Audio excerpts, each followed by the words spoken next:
औज़ुबिल्लाहि मिनश्शैतानिर्रजीम बिस्मिल्लाहिर्रहमानिर्रहीम अलम तरा कैफ़ फ़अल रब्बुका बिअस्हाबिल फ़ील अलम यजअल कैदहुम फ़ी तज़लील व अरसल अलैहिम तैरन अबाबील तरमीहिम बिहिजारतिन मिन सिज्जील फ़जअलहुम कअस्फ़िन मअकूल। सदक़ल्लाहुल अज़ीम। जी, हमने कल लॉज़ ऑफ़ लर्निंग तक पढ़ लिया था, उससे आगे आज हम पढ़ेंगे लर्निंग। एल्विन टॉफलर ने कहा कि 21वीं सदी का जो इलिटरेट है, अब देखिए एक होता है लिटरेट, एक होता है इलिटरेट। क्या डिफरेंस होता है दोनों के अंदर? लिटरेट कहते हैं a person who is able to read, write and to comprehend a written paragraph, ठीक है, या रिटन मटीरियल। एक शख्स जो पढ़ना, लिखना और किसी एक मखसूस ज़बान के अंदर लिखा हुआ है पैराग्राफ को समझ सके, उसको समझ सकना, ये 3 काम कर सकता है, उसको हम लिटरेट बोलते हैं। और जो ये नहीं कर सकता उसको इलिटरेट बोलते हैं, ठीक है जी। तो एल्विन टॉफलर ने कहा कि इस 21वीं सदी का इलिटरेट वो नहीं है जो रीड या राइट नहीं कर सकता, यानी पढ़ लिख नहीं सकता, बल्कि वो है one who can not learn, वो है जो लर्न नहीं कर सकता, या अनलर्न जो वो है जो सीखी हुई बात को भूल जाता है। सर जी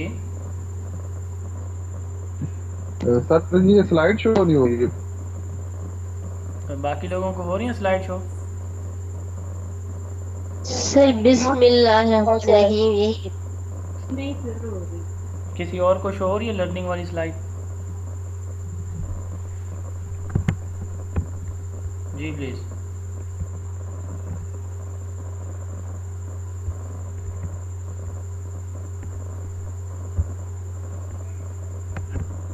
चले मैं दोबारा डिस्प्ले करता हूँ।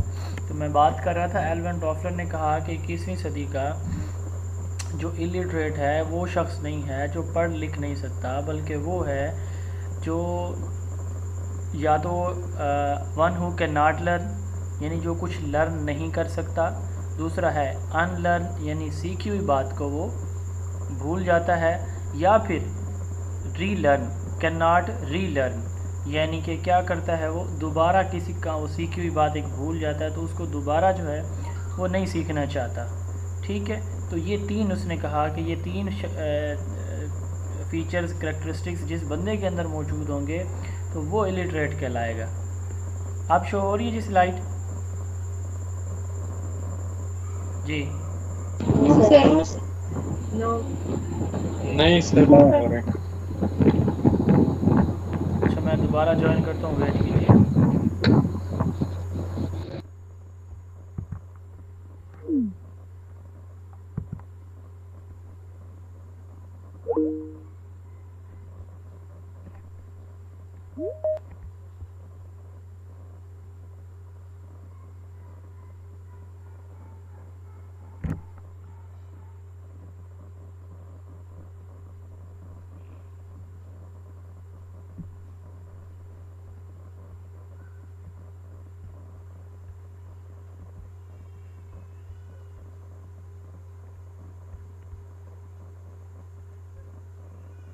तो हमने बात की है एल्विन टॉफलर की। उसने कहा कि 21वीं सदी का इलिटरेट वो शख्स नहीं है जो पढ़ लिख नहीं सकता, मुझे तो अभी भी नहीं सो बल्कि वो है one who can not learn, वो शख्स है जो लर्न नहीं कर सकता।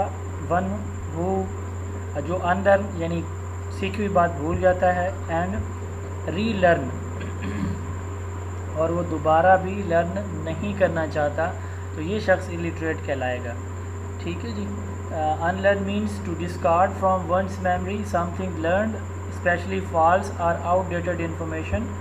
And relearn means to learn again, कोई चीज़ आप दोबारा जो है वो लर्न करना चाहते हैं। तो अगर किसी को अभी भी स्लाइड नहीं शो हो रही तो वो फिर अब एक दफ़ा लीव करके फिर ज्वाइन कर ले। उसके बाद है फैसिलिटेटिव लर्निंग। अब फैसिलिटेशन किसको कहते हैं? किसी को हेल्प करना किसी जगह पे, ठीक है, इसको हम फैसिलिटेट करना बोलते हैं। तो लर्निंग में फैसिलिटेशन क्या होती है? टीचर क्या करता है, बच्चों को लर्निंग के अंदर इन्वॉल्व करता है। ये आप कई दफ़ा पढ़ेंगे कि teacher involve students in instruction या in learning.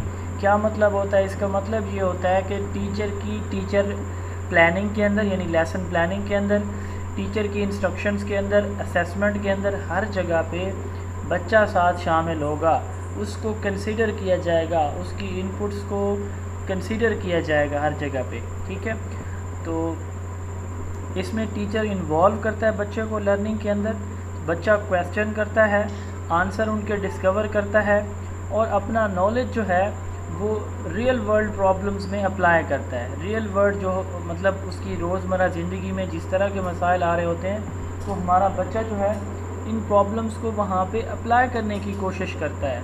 Student ask question, discover answer and apply their knowledge to real world problem, ये फैसिलिटेटिव लर्निंग है। यानी टीचर इन्वॉल्व करेगा बच्चे को, बच्चा सवाल जवाब के ज़रिए अपने आंसर डिस्कवर करेगा। ठीक है, और जो चीज़ उसको टीचर सिखाएगा वो उसको अपनी प्रैक्टिकल लाइफ में अपने इर्द गिर्द मौजूद चीज़ों पे अप्लाई करके देखेगा। ठीक है, अब इसके ना 4 A's है फैसिलिटेटिव लर्निंग की: activity, analysis, abstraction and application. Activity कहते हैं बच्चों की वही जो ऊपर हमने बात की, इन्वॉल्व होना, ये एक्टिविटी है। एनालिसिस, बच्चा हर एक चीज़ को, टीचर की बताई हुई हर बात को एनालिसिस कहते हैं। इसका एजुकेशन में एनालिसिस का मतलब क्या होता है? एक पीस ऑफ इंफॉर्मेशन को आप उसके पार्ट्स में डिवाइड करके समझें। ठीक है, एक इंफॉर्मेशन को, मुकम्मल इंफॉर्मेशन को उसके पार्ट्स में डिवाइड करके पढ़ें। मिसाल के तौर पर आप एक स्कूल के बारे में जानना चाहते हैं कि इसमें स्कूल में बच्चों की लर्निंग कैसी हो रही है, तो आप क्या करते हैं, पहली क्लास, दूसरी, तीसरी, चौथी, पाँचवीं, छठी, सातवीं, आठवीं, नौवीं, 10वीं, हर एक क्लास में अलग अलग जाते हैं और उसकी ऑब्जर्वेशन करते हैं। It is analysis. ठीक है, जब आप एक होल सिस्टम के बजाय उसके एक एक हिस्से को अलग अलग से ऑब्ज़र्व करें, देखें, सोचें, समझें, तो इसको हम एनालिसिस कहते हैं। तो दूसरे नंबर पे एनालिसिस है। फिर है एब्स्ट्रैक्शन। अब जब आप सारी क्लासेस को वो कर लेंगे, ऑब्ज़र्व कर लेंगे, तो फिर आप एक जनरल थीम बनाएंगे उस स्कूल के बारे में कि इस स्कूल में बच्चों की लर्निंग बहुत अच्छी हो रही है, बहुत बुरी हो रही है, दरमियाने दर्जे की है। ठीक है, कोई भी आपकी जो परसेप्शन है वो हो सकती है इस स्कूल के बारे में जब आप इसको एनालिसिस कर लेंगे। तो ये होती है एब्स्ट्रैक्शन। जब आप किसी चीज़ को ऑब्ज़र्व कर लें, देख लें, ठीक है, तो उसके बाद जो आप एक आइडिया, एक थीम, थ्योरी डेवलप करते हैं अपने माइंड के अंदर, उसको एब्स्ट्रैक्शन कहा जाता है। And then fourth one is application. तो अब आप इसको रियल वर्ल्ड यानी अपने इर्द गिर्द इन्वायरमेंट में बच्चा अप्लाई करता है। अब देखें, एक्टिविटी हमने कहा टीचर इन्वॉल्व करता है, तो ये एक्टिविटी होती है।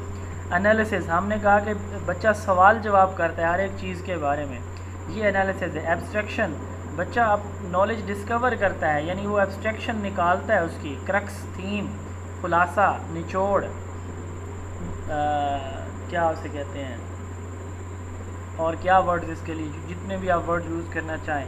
एंड लास्ट वन है apply their knowledge to real world problem, तो ये एप्लीकेशन है। ठीक है जी, तो इसमें 4 काम होते हैं फैसिलिटेटिव लर्निंग के अंदर। आगे हैं लर्निंग की कुछ types. Active and passive learning, ऐसी लर्निंग जिसके अंदर स्टूडेंट जो है वो इन्वॉल्व हो इंस्ट्रक्शन में। क्या मतलब होता है कि जिसमें बच्चा जो है वो यानी एक्टिविटीज़ कर रहा है, कोई डिस्कशन कर रहा है, प्रॉब्लम सॉल्विंग कर रहा है, किसी प्रोजेक्ट पे काम कर रहा होता है। तो ये मुख्तलिफ टाइप्स ऑफ लर्निंग्स हैं जहाँ पे बच्चा ख़ुद सीख रहा होता है।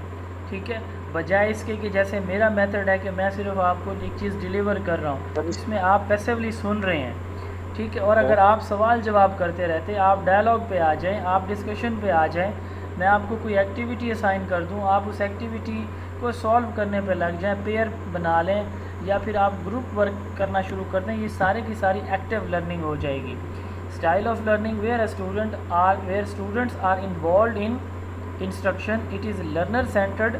अब 2 आप अप्रोचेस पढ़ेंगे, एक होती है टीचर सेंटर्ड, एक होती है लर्नर सेंटर्ड। जिसमें सिर्फ टीचर डोमिनेंट है क्लास के ऊपर, वो टीचर सेंटर्ड होगी, और जिसमें बच्चा भी इन्वॉल्व होता है वो लर्नर सेंटर्ड होगी। It is learner centred, it emphasize higher order thinking, often involves group work. इसके अंदर जो है हायर ऑर्डर थिंकिंग इन्वॉल्व होती हैं। मसलन मैं आपसे पूछता हूँ जी पाकिस्तान कब बना, तो इसके लिए कोई लंबी चौड़ी सोच की ज़रूरत नहीं पड़ती है आपको। ठीक है, कि पाकिस्तान जो है वो 14 अगस्त 1947 को बना था। ठीक हो गया जी। अच्छा, अगर मैं आपसे एक सवाल करता हूँ कि एक ऐसा शख्स जो जहाज़ उड़ा लेता है लेकिन उसने वो एक दिन स्कूल नहीं गया, तो ये एजुकेटेड होगा कि अनएजुकेटेड होगा? ठीक है, अब आधी क्लास जो है वो सही जवाब देगी, आधी गलत देगी, हालांकि इसका सिंपल सा जवाब है। तो इसके लिए आपको थिंकिंग चाहिए, वो जो आपने एजुकेशन की डेफिनेशंस पढ़ी हैं उनको आपको अप्लाई करना पड़ेगा। तो ऐसी लर्निंग जहाँ पे आपको अपनी प्रीवियस लर्निंग को अप्लाई करना होता है और उससे कोई आपने नतीजा निकालना होता है, उसको हम हायर ऑर्डर थिंकिंग बोलते हैं। ठीक है, इसमें आपको ज़्यादा सोचना पड़ता है, तो इसके अंदर ये शामिल होती है। ठीक है जी। अच्छा, एक्टिविटीज़, प्रॉब्लम सॉल्विंग, प्रोजेक्ट, ये सारा मैंने आपको बताया। दूसरी इसके अपोजिट होती है पैसिव लर्निंग। इसमें टीचर डोमिनेंट होता है, टीचर सेंटर्ड है ये। ठीक है, टीचर जो डायरेक्शन दे रहा है, पढ़ा रहा है, जैसे मैं, बच्चे उसको पैसिवली सुन रहे होते हैं। देन आता है मोटर लर्निंग, वो तमाम तरह एक्टिविटीज़ जिसके अंदर हमारी मस्कुलर कोऑर्डिनेशन यानी मसल्स की, हाथ पाँव की, बॉडी के डिफरेंट पार्ट्स की जहाँ जो मूवमेंट जहाँ जहाँ पॉसिबल है तो उनकी मूवमेंट हम करते हैं, जैसे वॉकिंग है, रनिंग है, स्केटिंग है, ड्राइविंग है, क्लाइंबिंग है।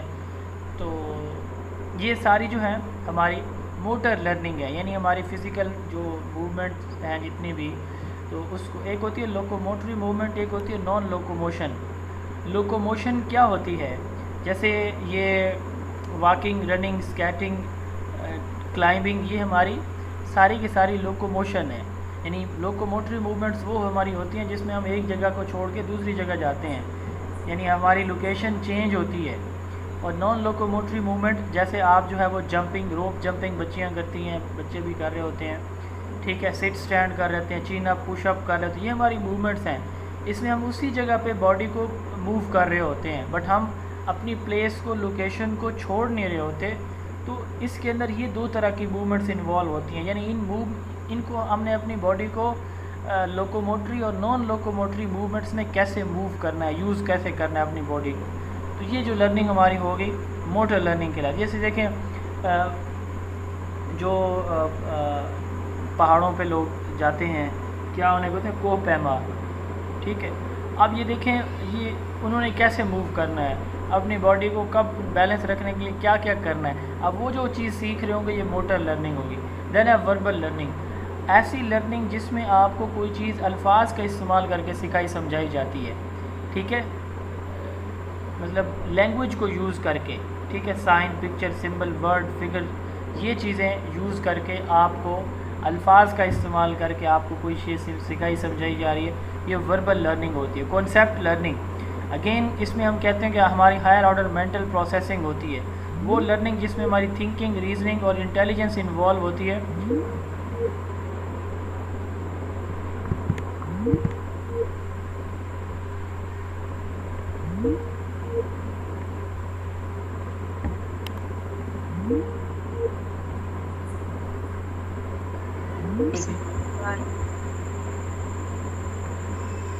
आवाज़ कहाँ से ब्रेक हुई थी?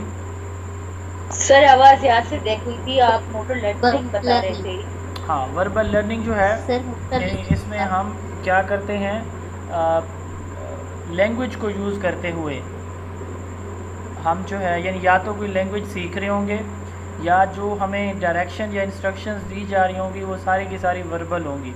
तो ये हमारी क्या कहलाती है, वर्बल लर्निंग कहलाती है। ठीक है, इसमें हमारी जो है हम लैंग्वेज सीखते हैं या लैंग्वेज यूज़ करते हैं, तो ये इसका थीम होता है लर्निंग का। उसके बाद है कॉन्सेप्ट लर्निंग, जिसमें हम किसी चीज़ का जो आइडिया, थीम या कॉन्सेप्ट है वो अंडरस्टैंड करते हैं, उसको कॉन्सेप्ट लर्निंग कहा जाता है। इसके लिए भी अगेन हमारे जो higher order mental process involve होते हैं, जैसे थिंकिंग है, रीजनिंग है, इंटेलिजेंस है, ये इन्वॉल्व होते हैं। फिर आता है प्रॉब्लम सॉल्विंग। प्रॉब्लम सॉल्विंग भी इसके अंदर भी हमारी हायर ऑर्डर लर्निंग प्रोसेस है। इसमें हम क्या करते हैं, जो एक प्रॉब्लम है उसको, ये हमारी कॉग्निटिव एबिलिटीज़ होती हैं, जहनी सलाहियतें, इंटेलेक्चुअल एबिलिटीज़। तो हम अपनी जहनी सलाहियतों को, यानी thinking, reasoning, imagination, generalisation, observation, इन सब को हम यूज़ करते हैं किसी प्रॉब्लम के सलूशन के लिए। तो ये हमारी प्रॉब्लम सॉल्विंग लर्निंग होगी। फिर आता है सीरियल लर्निंग। लर्निंग जो है, जिस चीज़ के बारे में पढ़ाया जा रहा है ना, उस चीज़ को सामने साथ रखा जाता है। मिसाल के तौर पर हमें किसी पौधे के बारे में पढ़ाया जा रहा है, तो वो पौधा प्रैक्टिकली फील्ड से, खेतों से ला के टेबल पे, टीचर की टेबल पे मौजूद होगा।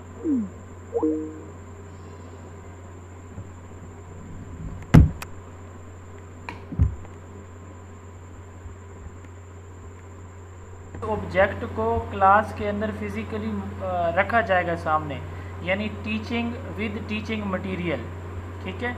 जिस लर्निंग विद लर्निंग मटेरियल, यानी जिस चीज़ के बारे में बच्चे ने सीखना है वो चीज़ प्रैक्टिकली फ़िज़िकली जो है वहाँ पे क्लास के अंदर साथ मौजूद होगी। इसको हम कहते हैं serial learning, style of learning where learning is presented with learning material.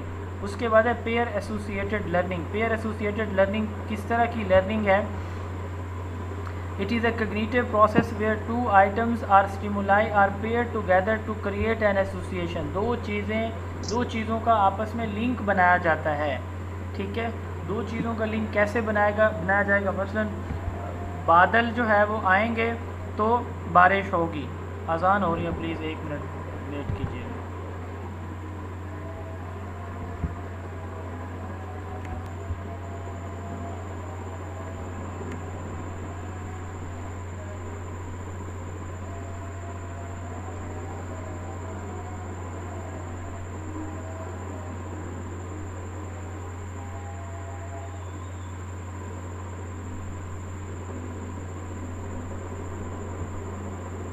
अच्छा जी, तो पेयर एसोसिएटेड में हम कह रहे थे कि दो चीज़ों को आपस में कंबाइन कर दिया जाएगा।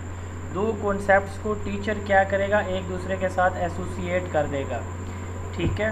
तो इसको हम कहते हैं पेयर एसोसिएटेड लर्निंग। जैसे हमने इंडक्शन और डिडक्शन की बात की थी, उसमें भी ऐसे ही होता है कि हम जो है एक माइनर चीज़ को मेजर के साथ या मेजर चीज़ को माइनर के साथ जो है वो जोड़ रहे होते हैं। मिसाल के तौर पर जो है एक टीचर बच्चों को जो है वो एक पत्ता दिखाता है, ठीक है।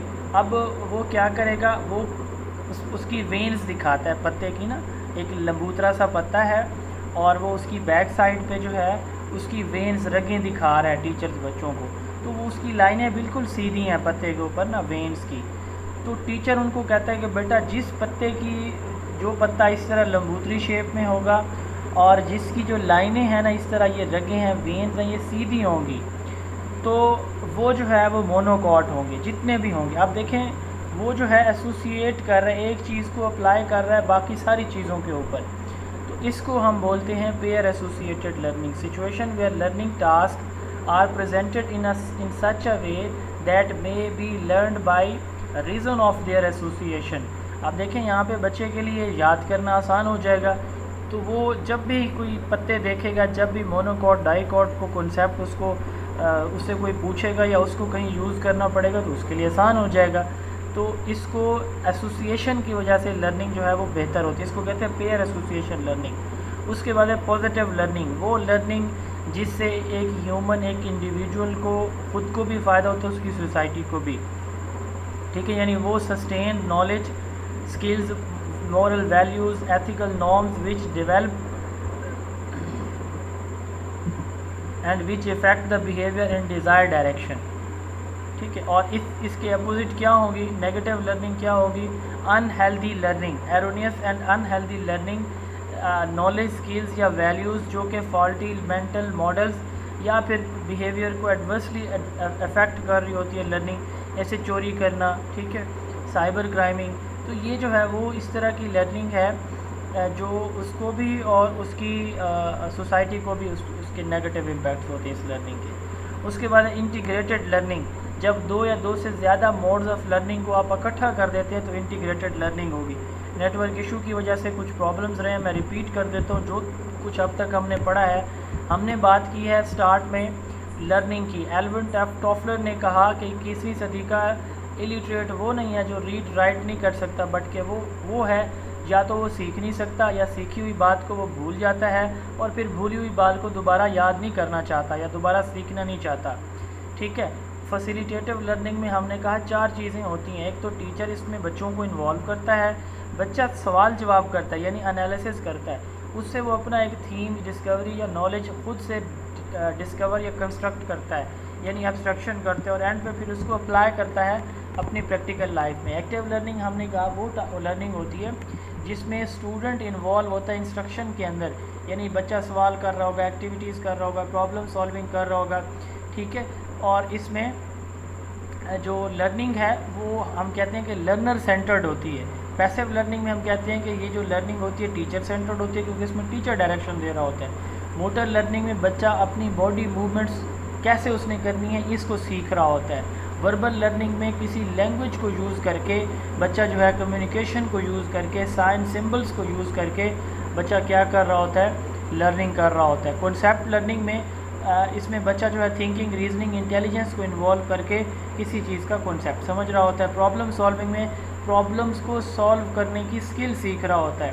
सीरियल लर्निंग में जो चीज़ पढ़ाई जाती है उसको साथ प्रेजेंट किया जाता है पढ़ाने के साथ साथ, ठीक है। यानी जिस चीज़ के बारे में पढ़ाया जा रहा है वो सामने मौजूद, पौधों के बारे में पढ़ाया जा रहा है तो पौधा सामने होगा, ठीक है। पेयर एसोसिएटेड, इसमें दो चीज़ों को आपस में जोड़ा जाएगा और इससे लर्निंग फिर बेहतर होती है। पॉजिटिव लर्निंग जो हेल्दी लर्निंग होती है कि इंडिविजुअल के अपने लिए, उसकी सोसाइटी के लिए।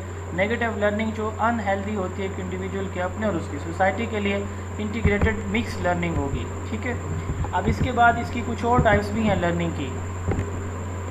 इनमें है इंस्ट्रक्शनल लर्निंग। इंस्ट्रक्शनल लर्निंग यानी सारी की सारी लर्निंग जो टीचर की गाइडेंस में हो रही होगी उसको हम इंस्ट्रक्शनल लर्निंग कहते हैं। Experiential learning and cognitive memorising, आप लोगों को मैं नोट्स ये दोबारा भेज दूंगा कल इंशाल्लाह ताला। ये इसमें कुछ चीज़ें मैंने ऐड की हैं, तो मेरी कोशिश होगी कि मैं आपको वो बुक वाले पेज जो है ना स्कैन करके आपको भेजूं, ताकि ये कुछ लोगों को प्रॉब्लम्स आ रहे थे। बाकी चैप्टर के नोट्स तो उनका जो बैकग्राउंड है वो ब्लैक नहीं है, बट इसका जो है वो ब्लैक है, तो वो मैं इंशाल्लाह ताला आपको जो है ना कल कोशिश करूँगा कि भेज दूँगा, ताकि आप लोगों को रीडिंग में प्रॉब्लम ना हो।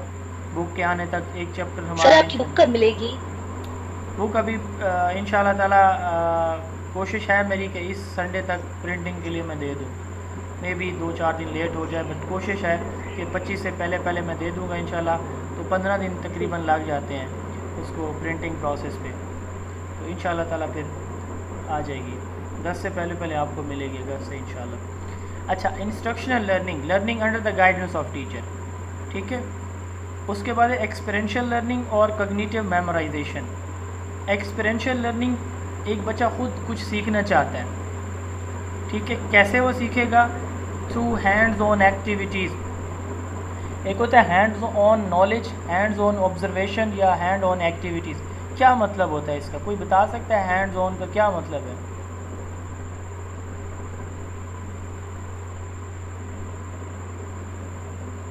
अपने हाथों से। सर लर्निंग बाय डूइंग का कॉन्सेप्ट है लर्निंग बाय इसमें। डूइंग का कॉन्सेप्ट है।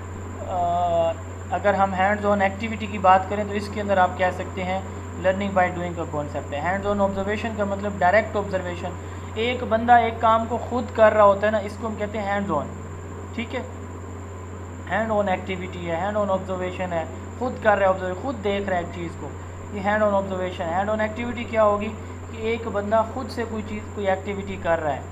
तो एक्सपीरियंशियल लर्निंग वो लर्निंग होती है जी, एक तो जिसके अंदर बच्चा खुद इन्वॉल्व होता है और अपनी विल से इन्वॉल्व होता है, वो अपनी डिज़ायर को, नीड्स को, वांट्स को सेटिस्फाई करने के लिए इन्वॉल्व होता है। और दूसरा वो लर्निंग बाय डूइंग कर रहा होता है, एक्टिविटीज़, प्रोजेक्ट, इंक्वायरीज़, और इस सब से वो क्या चीज़ गेन कर रहा होता है? हैंड्स ऑन एक्टिविटी का मतलब होता है टू गेन डायरेक्ट नॉलेज, यानी खुद नॉलेज जो वो कलेक्ट कर रहा है, कंस्ट्रक्ट कर रहा है, बना रहा है अपने लिए, तो इसको एक्सपीरियंशियल लर्निंग कहते हैं। ये जैसे आपने अभी एक्टिव लर्निंग पढ़ा ना, तो ये भी वही वाली ही है, बेसिकली नाम का डिफरेंस है। ये टर्म जो है एडगर डेल ने दी थी, ये हम पढ़ेंगे इंशाल्लाह ताला अगले किसी लेक्चर में। तो एडगर डेल ने ये टर्म इंट्रोड्यूस करवाई थी, एक्सपीरियंशियल लर्निंग। तो प्रोजेक्ट, इंक्वायरीज़, ये सारी की सारी इसके अंदर आती हैं, प्रॉब्लम सॉल्विंग। दूसरा है इसके अपोजिट होती है कॉग्निटिव मेमोराइजिंग। अब ये है पैसिव लर्निंग, ठीक है। ये बिल्कुल उसी तरह जैसे हमने पैसिव लर्निंग की बात की थी, इसमें बच्चा अपनी विल से, अपनी डिज़ायर से नहीं पढ़ रहा होता, और वो क्या होता है, डिपेंडेंट होता है टीचर पे, ठीक है। जो टीचर उसको कह रहा है ना, वो उसको मेमोराइज़ कर रहा है, बस टीचर डायरेक्टेड ये लर्निंग होती है, ठीक है जी। उसके बाद है ट्रांसफ़र लर्निंग। अब एक चीज़ मैंने आपको पहले पढ़ाई है, मसलन कल हमने लर्निंग पढ़ी है ना, आज हम चले जाते हैं मैनेजमेंट के ऊपर, ठीक है। इस टॉपिक को यहीं छोड़ देते, कोई और नया टॉपिक स्टार्ट कर देते, फिर कुछ दिन बाद हम वापस इसी टॉपिक पे आ जाते। ये मेथड ठीक था या जिस सीक्वेंस में हम चल रहे हैं ये ठीक है आपके ख्याल में? जी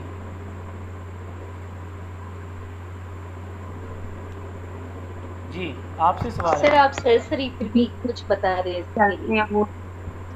जी सर जो चल रहा है ये ज्यादा बेहतर है।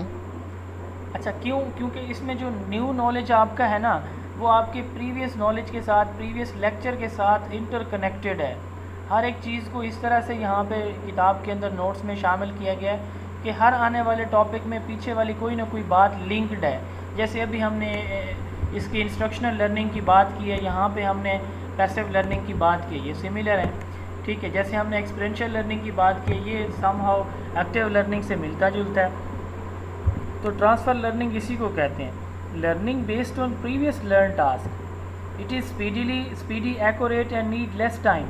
जब आपकी न्यू लर्निंग आपके पहले से कुछ न कुछ मुकम्मल या थोड़ा बहुत सीखे हुए टास्क से रिलेटेड होगी तो आप जल्दी लर्न करते हैं। ठीक है, उसके बाद है traditional learning, single task learning. ये जो ट्रेडिशनल टीचिंग मेथड थे ना पुराने कदीमी, वो पता क्या थे, उनका फोकस था सिर्फ एक चीज़, बच्चे को एक स्किल सिखाना एक वक्त में, बस। इसको हम कहते हैं सिंगल टास्क लर्निंग। तो ये ट्रेडिशनल था। ठीक है, उसके बाद है vertical and horizontal learning. What is the difference between the term vertical and horizontal? क्या फ़र्क होता है वर्टिकल हॉरिजेंटल में? जी जल्दी से प्लीज़ बताइएगा।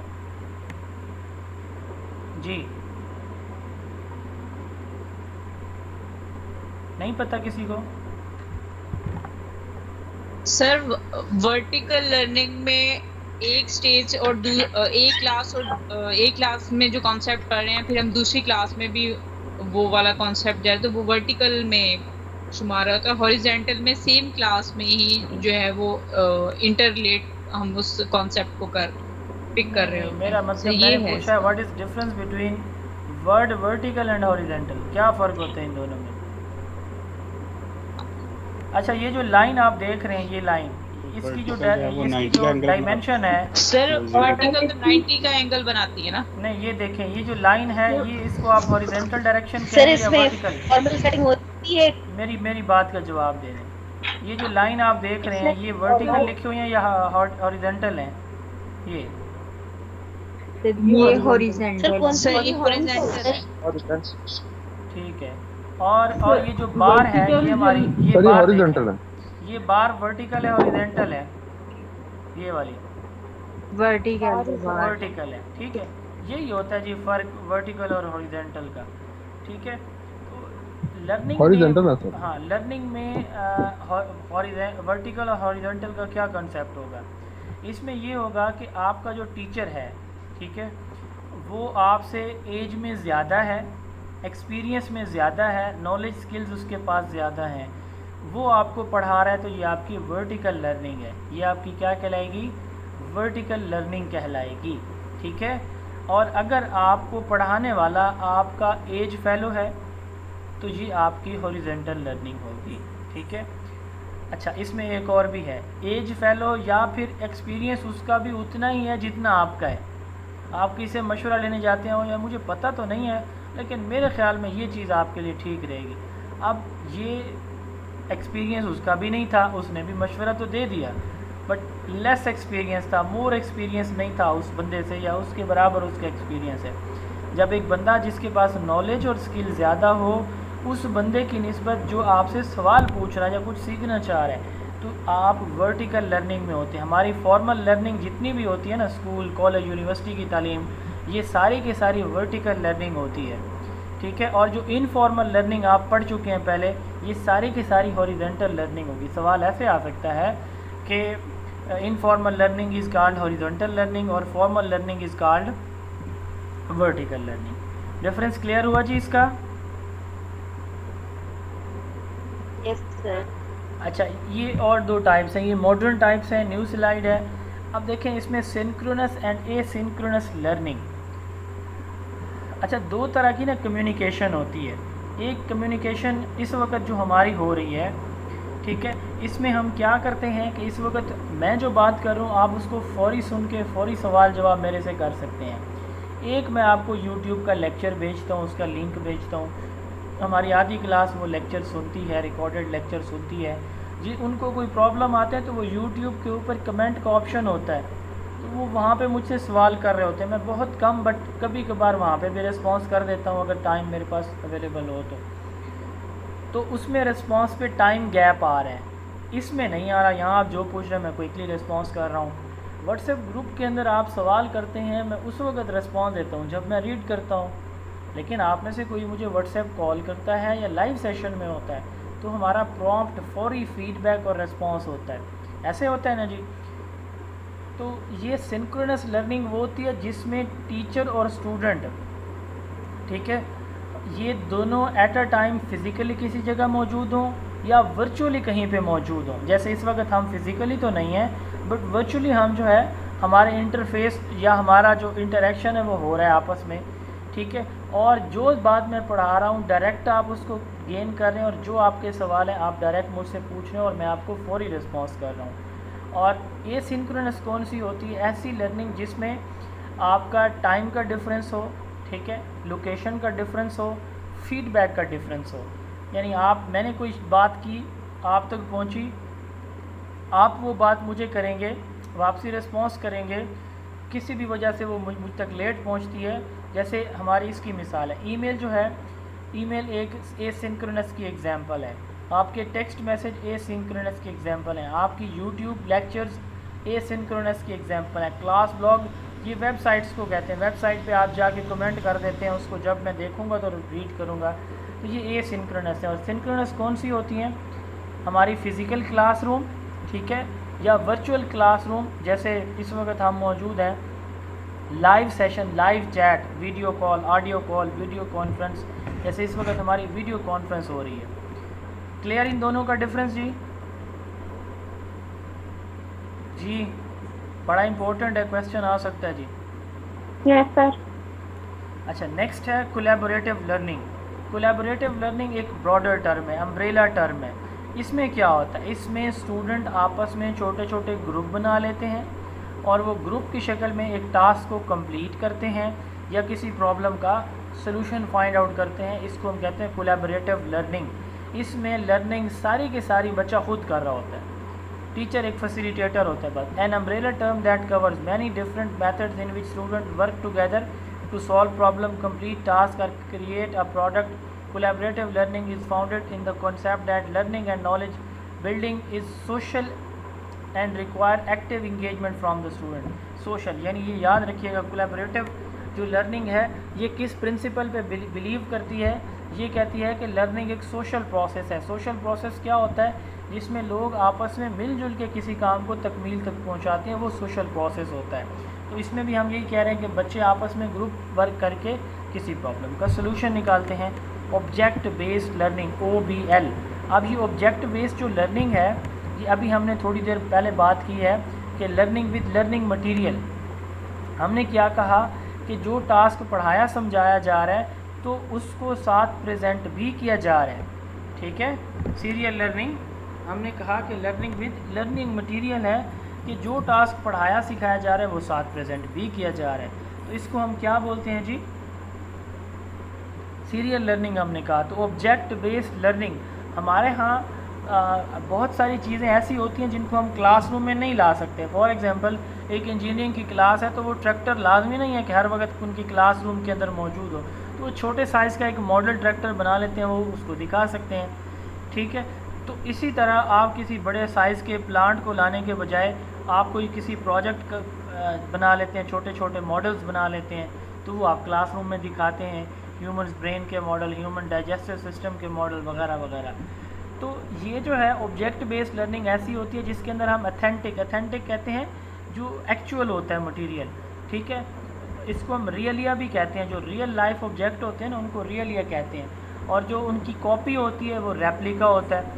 तो इन ऑब्जेक्ट्स को हम जो है सामने रखते हैं और उनकी मदद से हम पढ़ाते सिखाते हैं, तो ये ऑब्जेक्ट बेस्ड लर्निंग है। और उसके बाद है project based learning. Project based learning, object based learning, ये दोनों जो है स्टूडेंट सेंटर्ड लर्निंग मेथड्स हैं। अब देखिए प्रोजेक्ट बेस्ड लर्निंग में टीचर क्या करता है, किसी प्रोजेक्ट के अंदर स्टूडेंट को इन्वॉल्व कर देता है। मसलन टीचर क्या कहेगा? टीचर कहेगा कि ह्यूमन ब्रेन के 4 पार्ट्स होते हैं ना, तो इसका स्ट्रक्चर जो है वो बना के लाएं या बना के दिखाएं मुझे, ठीक है, 4-4 के ग्रुप बन जाएं। अब ये प्रोजेक्ट है, तो जब एक टीचर बच्चों को प्रोजेक्ट दे रहा है, किसी कम्प्लेक्स टास्क असाइन कर रहा है, तो इसको हम कहते हैं प्रोजेक्ट बेस्ड लर्निंग। उसके बाद है UDL, यूनिवर्सल डिज़ाइन लर्निंग। हर इंसान को अल्लाह ताला ने ज़हनी सलाहियतें दी हैं, किसी के अंदर कम है, किसी के अंदर ज़्यादा हैं। अब हर एक जो है उसका मतलब कुछ बच्चे जो है ना, आगे हम पढ़ेंगे लर्नर के लर्निंग स्टाइल 4 होते हैं। कुछ रीडिंग से सीखते हैं जल्दी, राइटिंग रीडिंग से सीखते हैं, कुछ सुनने से बेहतर सीखते हैं, कुछ उससे किसी चीज़ को देख के, विजुअल्स, पिक्चर, वीडियोस को देख के, और कुछ होते हैं जो एक्टिविटीज़ से बेहतर सीखते हैं।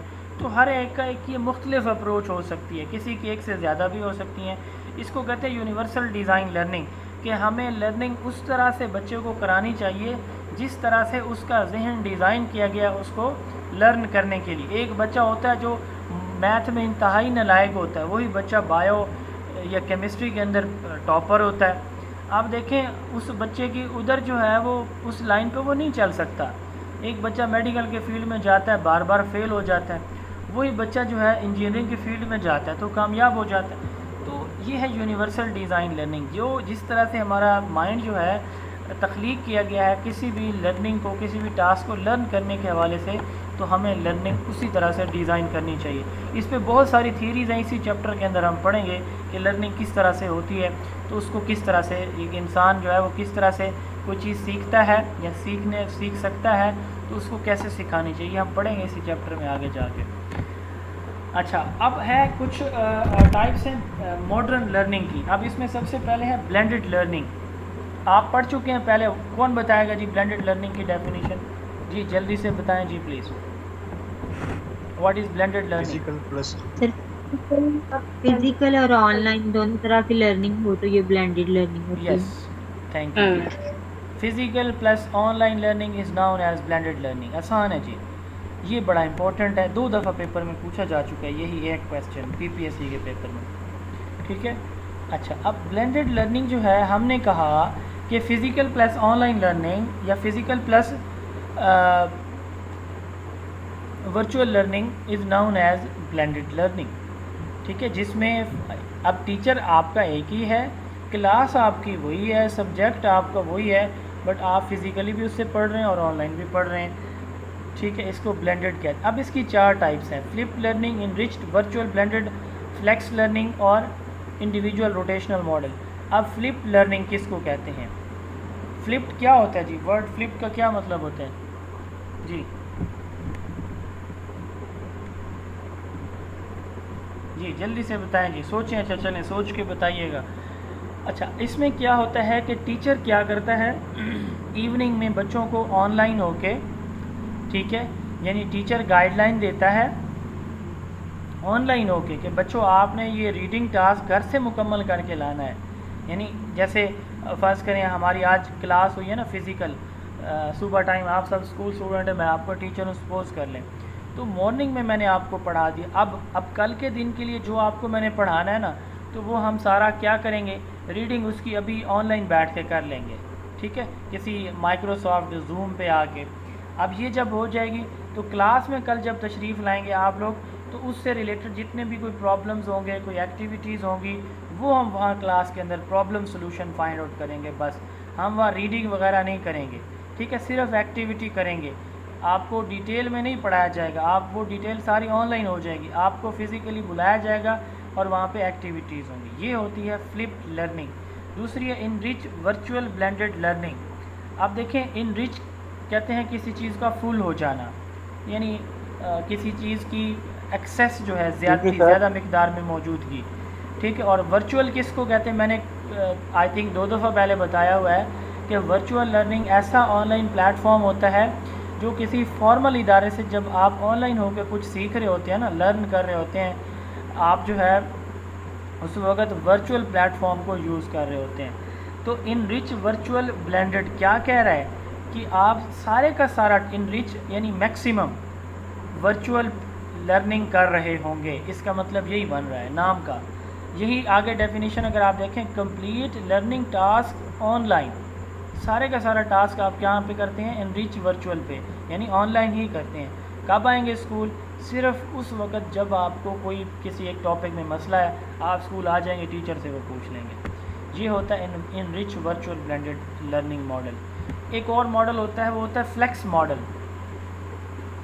अब फ्लेक्स मॉडल में हम क्या करते हैं, इसमें हम जो प्रीवियस जो लर्निंग होती है ना, यानी जो प्रीवियस रिकॉर्डिंग की हुई होती है, मिसाल के तौर पर जैसे हमारा जो दूसरा लेक्चर है वो किसी टेक्निकल प्रॉब्लम की वजह से रिकॉर्ड नहीं हो पाया था, तो मैंने क्या किया था, आपको प्रीवियस रिकॉर्डिंग दे दी थी। तो इसी तरह फ्लेक्स लर्निंग मॉडल के अंदर एक टीचर क्या करता है, प्रीवियस स्टडी मटेरियल जो पिछले किसी क्लास को, पिछले किसी सेशन को, बैच को उसने पढ़ाया है, तो उसके टेस्ट, उसके नोट्स, ये सारी चीज़ें टीचर बच्चों को ऑनलाइन दे देता है। कहाँ पे देगा जी? स्टडी मटेरियल ऑनलाइन देगा, ठीक है। और क्लास टाइम इसमें एक्टिव लर्निंग के लिए, यानी नोट्स, बुक्स, टेस्ट, ये सब कुछ ऑनलाइन, और क्लास में सिर्फ एक्टिविटीज़ हो रही हैं। और चौथा है इंडिविजुअल रोटेशनल मॉडल। आपके पास एक क्लास है जिसकी तादाद 200 है, कमरे में बैठने के लिए सिर्फ जो है 100 बंदों की गुंजाइश है, तो आप क्या करते हैं, 100 को जो है फ़िज़िकली बुलाते हैं और 100 जो दूसरे बच्चे हैं उनको आप ऑनलाइन पे ले जाते हैं। 100 बच्चों को आप मॉर्निंग में पढ़ा रहे होते हैं, बाकी 100 को आप इवनिंग में पढ़ा रहे होते हैं। इसको हम कहते हैं इंडिविजुअल रोटेशनल मॉडल, यानी ये रोटेट होते रहते हैं। एक महीना ये आएंगे या 15 दिन मॉर्निंग में, और ये जो मॉर्निंग में है अगले 15 दिन या अगला महीना वो इवनिंग में चले जाएंगे, ठीक है जी।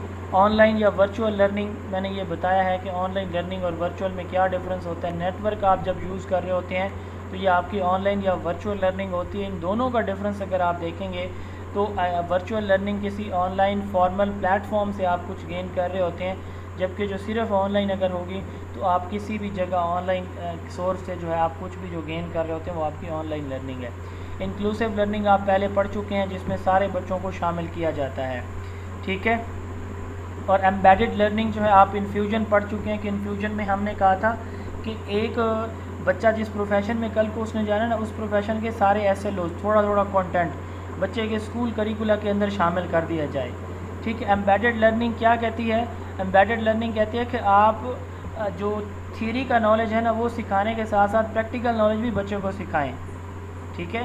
यानी जिस फील्ड में उसने कल को जाना है तो उस फील्ड का वोकेशनल स्किल भी आप बच्चे को स्कूल के अंदर सिखाएं, सिर्फ उसका नॉलेज ना दें। मिसाल के तौर पर हम हेल्थ एंड फिज़िकल समझाते हैं ना, तो हमारा फोकस यही होता है कि क्रिकेट की पिच जो विकेट होती है, पिच जो होती है उसकी डायमेंशन ये है, क्रिकेट ग्राउंड की लंबाई चौड़ाई ये है। इसका बच्चे की प्रैक्टिकल लाइफ के साथ कोई इतना इस्तेमाल नहीं होता। उसको हमने ये कभी नहीं सिखाया कि क्रिकेट खेलनी कैसे है, वॉलीबॉल, फुटबॉल, रोप जंपिंग कैसे करनी है, हम उसके रूल्स पढ़ाते हैं सिर्फ।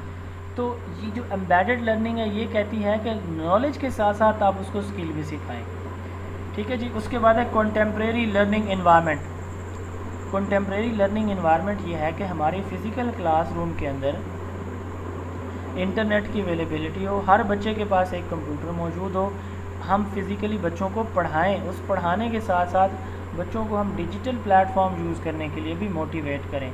हमारा बच्चा उसको सर्च करे, किसी भी प्रॉब्लम को, किसी भी इशू को सर्च करे और जो है अपने प्रॉब्लम के सलूशन डिजिटल प्लेटफॉर्म से ख़ुद ले ले। तो कंटेम्प्रेरी लर्निंग इन्वायरमेंट कौन से हैं? कंटेम्प्रेरी लर्निंग कहते हैं कि एक तो फिज़िकली आप पढ़ रहे हैं, कंटेम्प्रेरी कहते हैं लाजिम और मलजूम, एक चीज़ के साथ जो है ना दूसरी चीज़ को जोड़ना, इसको कंटेम्प्रेरी कहते हैं। तो इसमें हम फ़िज़िकल क्लास के अंदर ही डिजिटल टेक्नोलॉजी को साथ यूज़ करते हैं ताकि हमारा बच्चा बेहतर लर्न कर सके। एक्टिविटी बेस्ड लर्निंग आप पढ़ चुके हैं।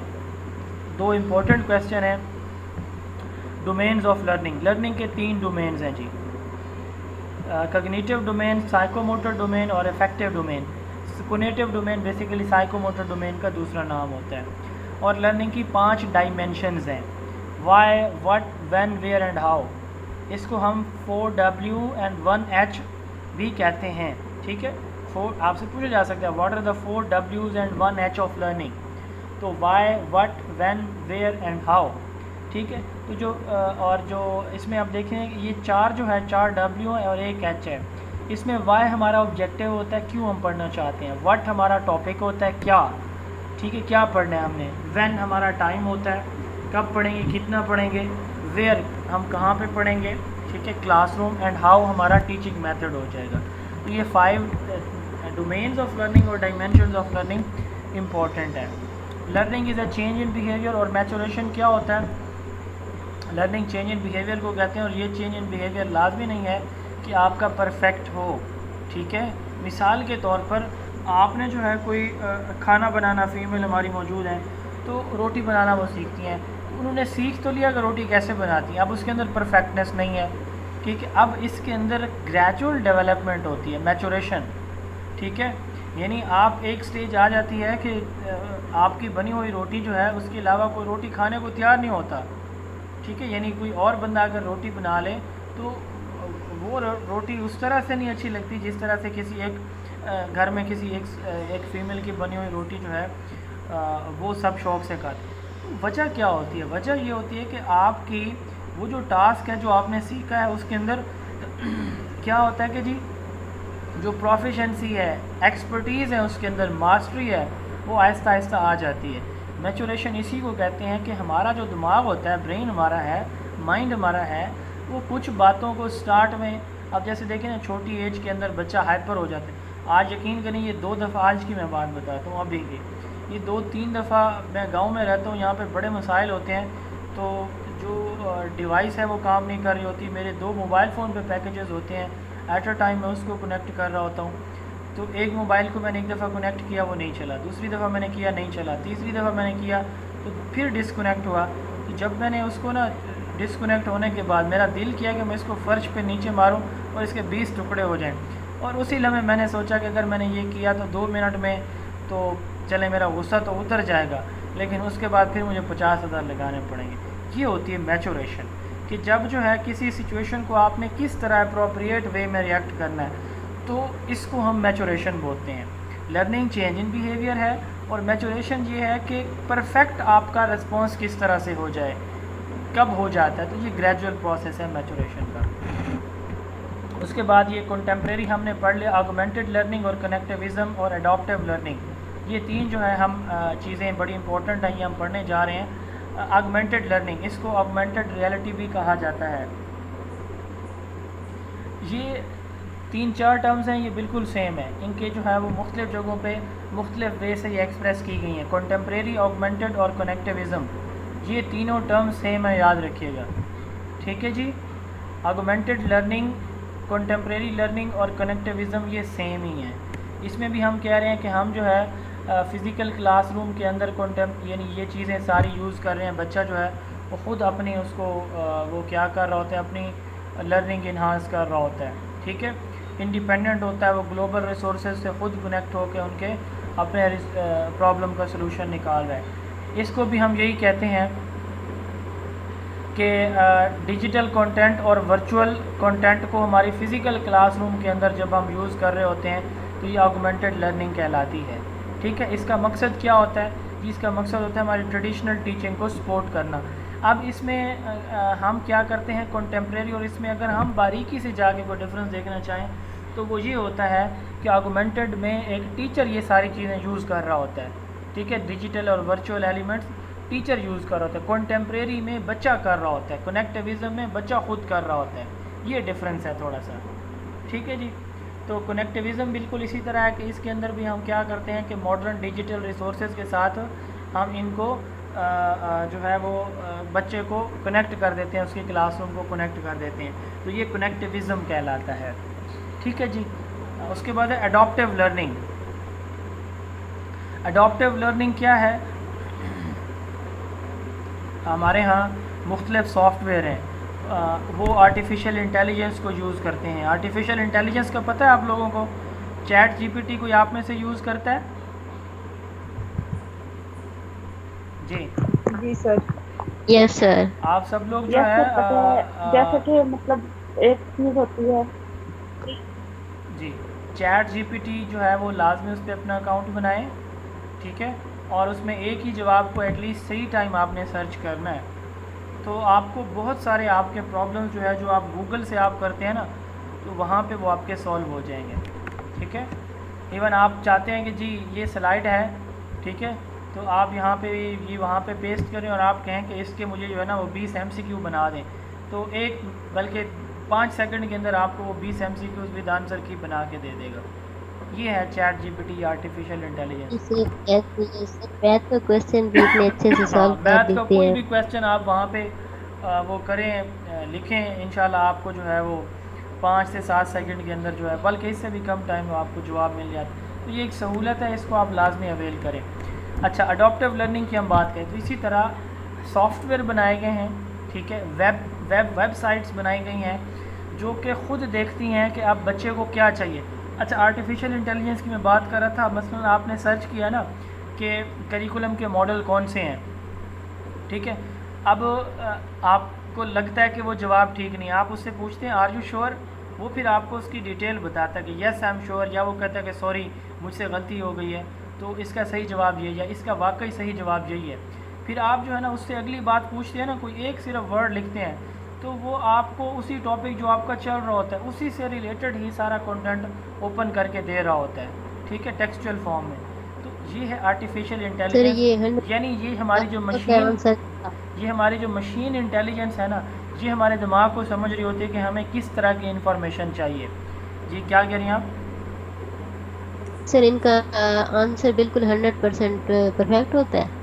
नहीं, 100% तो हम नहीं कह सकते। मैंने काफ़ी सारी चीज़ें देखी हैं कि इनके जवाब बिल्कुल गलत भी होते हैं, और मैं इनको आगे से रिस्पॉन्स भी करता हूँ कि आप ये अपनी इंफॉर्मेशन में ऐड कर लें, ये आपका जवाब ठीक नहीं है। तो मकसद बात करने का ये है कि कंपैरेटिवली बहुत ही अच्छा प्लेटफॉर्म है गूगल से, ठीक है। गूगल में आपको ऑथेंटिक आंसर मिलता ही नहीं है। आपको मैं एक MCQ दूँ, आपको कहूँ गूगल से सर्च करें, एक उसके जितने चारों ऑप्शन होंगे ना गूगल पे आपको चारों ही मिल जाएंगे, इसका ये भी जवाब है, ये भी है, ये भी है। तो वहाँ पे थोड़ा सा आपको लॉजिक सर वो फिर जवाब मिलता है। जी सर वो किस तरह से इंस्टॉल करते हैं फिर?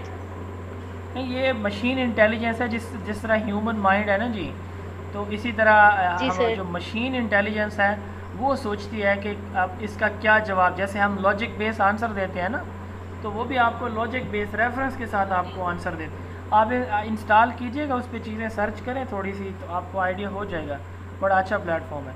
यही सारी आर्टिफिशियल इंटेलिजेंस यूज़ की जाती है एक सॉफ्टवेयर, एक वेबसाइट के अंदर, और वो वेबसाइट जो है ह्यूमन ब्रेन को रीड करती है कि इस बच्चे को, इस स्टूडेंट को, जोन ऑफ एजुकेशन के इस स्टूडेंट को अब फर्दर क्या चाहिए इससे आगे। ऑगमेंटेड लर्निंग की आप डेफिनेशन पूछते हैं ना, तो आप ये नहीं कहते नीचे एक सर्च आपने कर ली, उसके बाद आप कहते हैं कि गिव सम एग्जांपल प्लीज़, तो वो आपको ऑगमेंटेड लर्निंग की ही एग्जांपल देगा। ये नहीं कहेगा कि जैसे आप गूगल करेंगे ना, फ़र्ज़ करें ऑगमेंटेड लर्निंग, और गूगल पे आप दोबारा सर्च करेंगे एग्जांपल प्लीज़, तो वो आपको एग्जांपल के मीनिंग बताएगा, प्लीज़ के मीनिंग बताएगा, ठीक है। ऑगमेंटेड लर्निंग के एग्जांपल ओपन करके नहीं देगा। बट जो आर्टिफिशियल इंटेलिजेंस के सॉफ्टवेयर हैं या इसकी वेबसाइट है, वो आपको बताती है। आप जब एक दफ़ा डेफिनेशन पूछेंगे और उससे अगली सर्च आप करते हैं कि इसकी एग्जांपल दें, तो वो आपको एग्जांपल ओपन करके देगा। आप कहते हैं 2 एग्जांपल, वो 2 करके देगा। आप कहते हैं 30 एग्जांपल, तो आपको 30 एग्जांपल ओपन कर देगा। ये है अडॉप्टिव लर्निंग, यानी लर्निंग को अडॉप्ट कर लिया गया web based, software based platform पे।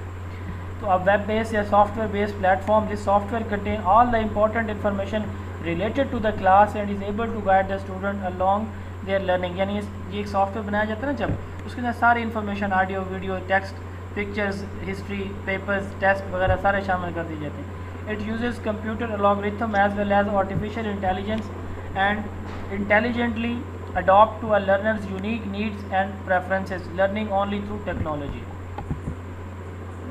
अच्छी लर्निंग की क्या खसूसियात हैं? लर्निंग जो है स्टूडेंट जब कोई चीज़ गेन कर रहा होता है तो वो जो है उसको एक तो स्टूडेंट गेन कर ले इजीली और वो रिटेन ले लॉन्गर ड्यूरेशन के लिए। बच्चे के अंदर क्रिटिकल थिंकिंग डेवलप हो, बच्चे के अंदर जो है इंटीग्रेशन डेवलप हो, यानी वो मुख्तलिफ डिसिप्लिन को, एग्जाम्पल्स को, चीज़ों को इकट्ठा कर रहा हो, और स्टूडेंट जो है आपस में टीम वर्क की शक्ल में काम कर रहे हो। तो ये जो है अच्छी लर्निंग की खसूसियात हैं जी। इंशाल्लाह कल जो है हम इससे आगे पढ़ेंगे इंस्ट्रक्शन से ऑनवर्ड। जी कोई क्वेश्चन है जी आज के टॉपिक में से तो आप पूछें।